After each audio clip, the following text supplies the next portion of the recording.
Hello दोस्तों, मेरा नाम अभय चक्रवर्ती है।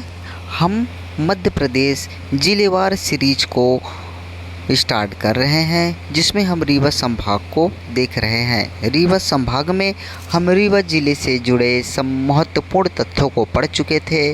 आज कुछ तथ्य और बच चुके थे, जिसमें हम क्लास 2 में आज हम पढ़ने जा रहे हैं। तो आइए हम पढ़ते हैं रीवा ज़िले के बारे में। तो पहला फैक्ट है यहाँ पे कि रीवा में महाराजा वेंकट रमण सिंह संग्रहालय स्थित है। तो महाराजा वेंकट रमण सिंह संग्रहालय कहाँ स्थित है? रीवा में स्थित है। दूसरा है, मध्य प्रदेश का पहला सैनिक स्कूल रीवा में ही है। रीवा में अवधेश प्रताप सिंह विश्वविद्यालय है, जिसका निर्माण 1968 में किया गया था। नेक्स्ट है, रीवा में ठाकुर रणमत सिंह क्रिकेट स्टेडियम स्थित है। कहाँ है? तो ठाकुर रणमत सिंह स्टेडियम रीवा जिले में ही स्थित है। नेक्स्ट है, रीवा की जो सुपारी के खिलौने हैं, रीवा में जो सुपारी के खिलौने हैं, तो सुपारी के खिलौने के लिए जो है क्या है, प्रसिद्ध है। तो सुपारी के खिलौने के लिए प्रसिद्ध है रीवा जिला। नेक्स्ट है, एक जिला एक उत्पाद में रीवा जो है किसके लिए प्रसिद्ध है? तो एक जिला एक उत्पाद में रीवा जो है सुपारी और हल्दी के लिए जो है क्या है, प्रसिद्ध है। सुपारी और हल्दी के लिए चुना गया है। नेक्स्ट है, फॉरेस्ट गार्ड ट्रेनिंग स्कूल कहाँ स्थित है? तो रीवा में भी स्थित है। ऐसा नहीं है कि फॉरेस्ट गार्ड ट्रेनिंग स्कूल अन्य जिलों में भी स्थित है, लेकिन रीवा में भी स्थित है। रीवा में आम की सुंदर राजा किस्म पाई जाती है। तो याद रखिएगा, आम की सुंदर राजा किस्म जो है किस जिले में पाई जाती है? तो आम की सुंदर राजा किस्म जो है यह रीवा जिले में पाई जाती है। इसके बाद नेक्स्ट है कि रीवा में एक स्थान है, नाम है गोविंदगढ़। तो रीवा में एक स्थान है, नाम है गोविंदगढ़। इस गोविंदगढ़ में मध्य प्रदेश आम अनुसंधान केंद्र स्थित है। तो याद रखिएगा, मध्य प्रदेश आम अनुसंधान केंद्र रीवा जिले के गोविंदगढ़ में स्थित है। रीवा में पुलिस वाहन प्रशिक्षण जो है क्या है, शाला स्थित है। तो पुलिस वाहन प्रशिक्षण शाला कहाँ स्थित है? रीवा में स्थित है। रीवा में पुलिस वाहन वर्कशॉप भी स्थित है। तो पुलिस वाहन वर्कशॉप जो है कहाँ स्थित है? तो रीवा में स्थित है। एक क्वेश्चन आता है कि बाण सागर परियोजना जो है, बाण सागर परियोजना याद रखिएगा, यहाँ पास देखिएगा, बाण सागर परियोजना शहडोल जिले के देवलोद में स्थित है और नदी है सोन नदी। चूँकि हम रीवा ज़िले को पढ़ रहे हैं, लेकिन एक कन्फ्यूज़न वाला क्वेश्चन यहाँ पे है, इसलिए हमने इसको एक साथ लिख दिया है। तो बाण सागर कभी परियोजना आ जाए तो यह शहडोल जिले के देवलोद में सोन नदी पर स्थित है। लेकिन यदि कभी आ जाए कि बाण सागर विद्युत परियोजना, क्या बाण सागर विद्युत परियोजना आ जाए तो इसका मुख्यालय कहाँ स्थित है? तो बाण सागर परियोजना विद्युत परियोजना का मुख्यालय जो है यह रीवा में स्थित है। लेकिन यह बनी कहाँ है? तो सोन नदी शहडोल के देवलोद में बनी हुई है। नेक्स्ट है, रीवा में जल विद्युत केंद्र है। ठीक है, रीवा में टोंस जल विद्युत केंद्र कौन सा? तो क्वेश्चन आ जाए, टोंस जल विद्युत केंद्र कहाँ स्थित है? तो रीवा जिले में स्थित है। स्थापना कब की गई थी टोंस जल विद्युत केंद्र की? 1991 में इसकी स्थापना की गई थी। और क्षमता की बात करें तो क्षमता 315 मेगावाट है। कितनी है? 315 मेगावाट है। रीवा में श्याम शाह मेडिकल कॉलेज भी स्थित है। तो श्याम शाह मेडिकल कॉलेज कहाँ स्थित है? तो रीवा जिले में स्थित है। इसके बाद आते हैं कि रीवा में रेल परिवहन की बात करें तो रीवा में रेल परिवहन जो है पश्चिम मध्य रेलवे जोन के अंतर्गत आता है। किस रेलवे जोन के अंतर्गत आता है? पश्चिम मध्य रेलवे जोन के अंतर्गत आता है। चूँकि मध्य प्रदेश में पश्चिम मध्य रेलवे जोन का मुख्यालय कहाँ स्थित है? तो इसका मुख्यालय जो है जबलपुर में स्थित है। इसका मुख्यालय जो है भाई साहब जबलपुर में स्थित है। और रीवा जो रेल परिवहन है यह पश्चिम मध्य रेलवे के ही अंतर्गत आता है। इसके बाद आता है नेक्स्ट आता है गुड़ तहसील। गुड़ तहसील के बारे में यदि देखें तो इसमें मुख्य बात यह है कि 750 मेगावाट का क्षमता वाला 750 मेगावाट क्षमता का Rewa ultra mega solar plant लगाया गया है। ठीक है, जिसकी क्षमता कितनी है 750 मेगावाट है। ठीक है, इसकी उत्पादन क्षमता बोले तो देखिए इसका एक इम्पॉर्टेंट फैक्ट ये है कि इसका उद्घाटन जो है 10 जुलाई 2020 को किया गया था। किसने किया था? नरेंद्र मोदी साहब ने किए थे। कौन? हमारे देश के प्रधानमंत्री नरेंद्र मोदी ने 10 जुलाई 2020 को इसका उद्घाटन किया था। इसमें एक और इम्पॉर्टेंट फैक्ट ये है कि जो Rewa ultra mega solar plant लगाया गया है जिसकी क्षमता 750 मेगावाट है, इसके उत्पादन का 24%, याद रखिएगा दोस्तों कितना, 24% विद्युत जो है वह दिल्ली मेट्रो को दिया जा रहा है। किस मेट्रो को? दिल्ली मेट्रो को जो है क्या है 24% दिया जा रहा है। नेक्स्ट आते हैं गोविंदगढ़ का किला। अब हम कुछ इसके टूरिज्म में चले जाएं तो इसमें हम पहला पढ़ेंगे गोविंदगढ़ का किला। गोविंदगढ़ के किले की बात करें तो इसका निर्माण जो है राजा विक्रमादित्य सिंह बघेल के द्वारा करवाया गया है। किसके द्वारा? गोविंदगढ़ के किले का निर्माण राजा विक्रमादित्य सिंह बघेल के द्वारा किया गया है। इसी किले में सफ़ेद बाघ मोहन को मार्तंड सिंह जूदेव ने रखा था। ठीक है, तो सफ़ेद बाघ मोहन को मार्तंड सिंह जूदेव ने रखा था। इसी किले में मार्तंड सिंह ने आम अनुसंधान केंद्र खोला था। याद रखिएगा गोविंदगढ़ का किला ही है जहां पर मार्तंड सिंह जूदेव ने मोहन को रखा हुआ था और आम अनुसंधान केंद्र भी खोला था। और इस किले का निर्माण विक्रमादित्य सिंह बघेल के द्वारा किया गया था। इसके बाद आते हैं रीवा में। यदि सफ़ेद बाघ के इतिहास की बात करें तो सफ़ेद बाघ के इतिहास में यदि हम देखें तो सर्वप्रथम, याद रखिएगा, सर्वप्रथम 1915 ईस्वी में सर्वप्रथम वेंकट रमण सिंह ने देखा था। किसको? सफ़ेद बाघ को। तो देखा किसने था भैया? तो देखा जो था वेंकट रमण सिंह ने देखा था। लेकिन 1951 में 1951 में सर्वप्रथम मार्तंड सिंह जूदेव के द्वारा सफ़ेद बाघ शावक को पकड़ा गया। बच्चा था तो मार्तंड सिंह जूदेव के द्वारा पकड़ा गया और उसका नाम मार्तंड सिंह जूदेव ने क्या रख दिया था? मोहन रख दिया था। ठीक, इसके बाद क्या है कि एक इम्पॉर्टेंट फैक्ट ये है कि रीवा की ऐसी मान्यता मानी जाती है कि रीवा के महाराजाओं में यदि 109 शेरों को शिकार कर लिया जाता है तो उनके लिए शुभ माना जाता था। और इसी के चलते महाराजा वेंकट रमण सिंह ने लगभग 111 शेरों का शिकार किया था भैया। कितना? 111 शेरों का शिकार किया था।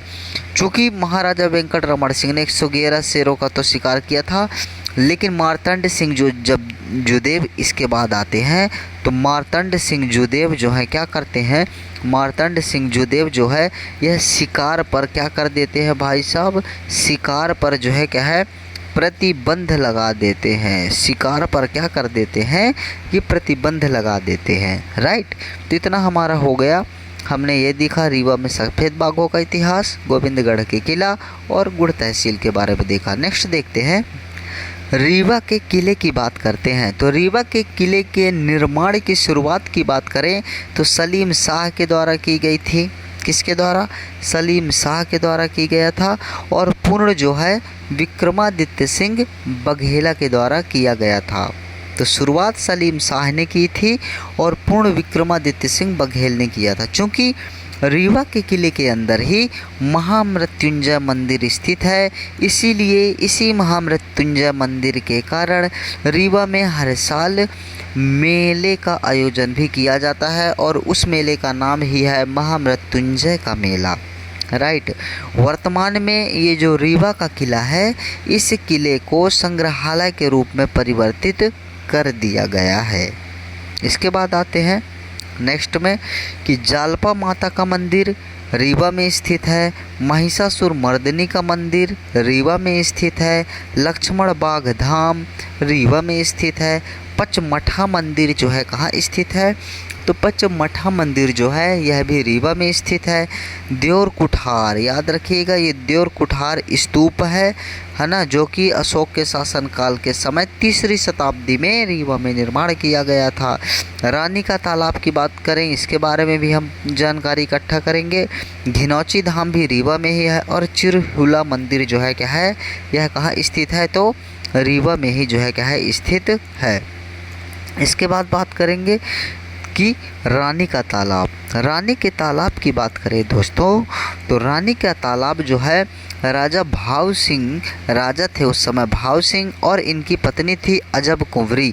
अजब कुंवरी ने रानी के तालाब का निर्माण कराया था, है ना। चूँकि रानी का तालाब जो था नृप रानियाँ कहा जाता था, अर्थात नृप मतलब राजा, रानियाँ मतलब रानियाँ, नृप नारियों की तालाब, इसलिए इसको अपभ्रंश रूप में इसका नाम निकल के आता है निपनिया। तो रीवा में एक निपनिया जो है बहुत ही विख्यात है, इसलिए हम इसको निपनिया भी कहते हैं। इसके बाद आता है देऊर कुठार का स्तूप। देऊर कुठार के स्तूप की बात करें तो रीवा में स्थित है और निर्माण जो है अशोक के शासन काल से संबंधित है, 3री शताब्दी ईसा पूर्व में। देऊर कुठार के स्तूप की बात करें तो 1982 में खोजे गए थे और बौद्ध धर्म, ऑब्वियसली जितने भी स्तूप है बौद्ध धर्म से ही संबंधित रहते हैं। रीवा जिले के प्रसिद्ध हस्तियों की बात करें तो पहला आता है अवनी चतुर्वेदी। बहुत ही नाम प्रसिद्ध है इनका। क्यों? अवनी चतुर्वेदी यदि कभी आ जाए कि किस ज़िले से संबंधित है, आप लोगों का नाम सुना होगा बहुत ज़्यादा, रीवा जिले से संबंधित है। एयरफोर्स फाइटर के रूप में प्रसिद्ध हैं, ठीक है, एयरफोर्स फाइटर। इसके बाद आता है लता टंडन। लता टंडन की बात करें तो ये रीवा जिले से संबंधित हैं। इनका नाम अभी हाल ही में क्यों आया था, इसलिए आया था लता टंडन जी का, क्योंकि इन्होंने 87 घंटे 45 मिनट लगातार खाना बनाकर विश्व रिकॉर्ड बनाया है। क्या? 87 घंटे 45 मिनट लगातार खाना बनाकर विश्व रिकॉर्ड बनाया है। इसके बाद आते हैं ईश्वर पांडे, जो कि क्रिकेटर हैं और रीवा से संबंधित है। एक नाम आता है, बहुत ही जानी मानी हस्ती है, कुलदीप सेन। ये भी क्रिकेटर हैं और रीवा से संबंधित है, किंतु ये कुलदीप सिंह जो हैं ये राजस्थान रॉयल के लिए IPL में अभी सेलेक्ट किए गए थे, ठीक है। इसके बाद आते हैं श्रीनिवास तिवारी जी, बहुत ही विख्यात एक इम्पॉर्टेंट पर्सनालिटी है रीवा ज़िले की। श्रीनिवास तिवारी के बारे में बात करें तो ये 2 बार विधानसभा अध्यक्ष बनाए गए हैं। क्या 2 बार विधानसभा अध्यक्ष बने हैं? 1 बार विधानसभा उपाध्यक्ष चुने गए हैं, 1 बार विपक्ष के नेता भी रहे हैं। और एकदम इम्पॉर्टेंट बात, मोस्ट इम्पॉर्टेंट बात ये है श्रीनिवास तिवारी जी के बारे में कि इन्हें दादा और व्हाइट टाइगर ऑफ रीवा भी कहते हैं। क्या कहते हैं? इन्हें दादा और व्हाइट टाइगर ऑफ जो है क्या है रीवा भी कहते हैं। इसके बाद आते हैं गोविंद नारायण सिंह। गोविंद नारायण सिंह की बात करें तो ये पूर्व मुख्यमंत्री थे, पहली बात। दूसरी बात जो है अवधेश प्रताप सिंह के पुत्र हैं। गोविंद नारायण सिंह जो है ये क्या है? अवधेश प्रताप सिंह के पुत्र हैं। इसके बाद दिव्यराज सिंह